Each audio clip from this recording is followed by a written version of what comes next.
د ولسمشر غني او عبدالله ترمنځ څه ډول هوکړه شوې ده؟ د هوکړې جزئیات څه دي؟ عبدالله ته څومره صلاحیت ورکړل شوی ده؟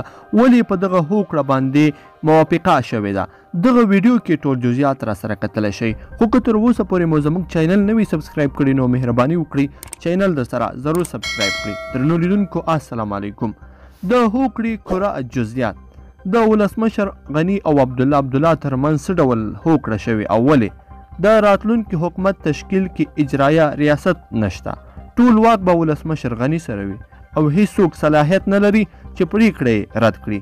ډاکټر عبدالله به د مصالحې عالی شورا مشر وي خو د سولې په اړه وروستۍ پریکړه به ولسمشر غني او ملي شورا کوي. ډاکټر عبدالله د کورنیو چارو وزارت او جنرال دوستم ته د مارشالۍ رتبه غوښتې ده خو دواړه نه ورکول کیږي. یا به وزارت غواړي او یا به دوستم ته د مارشالۍ رتبه ورکول کیږي.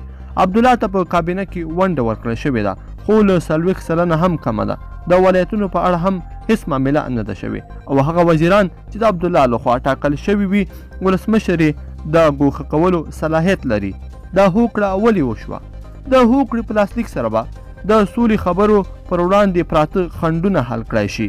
هیڅ پلمه به نه وي چې د خبرو پیل وځنډوي او بین الافغاني خبرو ته به افغان دولت له یو ادرس سره داخل کړای شي.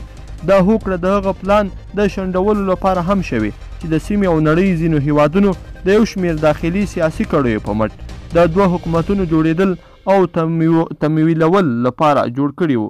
دا په داسې حال کې ده چې د ولسمشر غني سلاکار عزیز الله فضلي نن ویلي وو چې یا د چهارشنبې یا د پنجشنبې په ورځ به د ولسمشر غني او عبدالله ترمنځ هوکړه لاسلیک کړای شي. درنو لیدونکو په دې هیله چې دغه هوکړه موارد مو راسره تر پایه پورې اورېدلې وي. که مو دغه ویډیو خوښه شوي ویډیو لایک کړئ د سره او چینل هم در سره ضرور سبسکرایب کړئ. تر بلې ویډیو پورې د لوی الله په امان ښه وخت.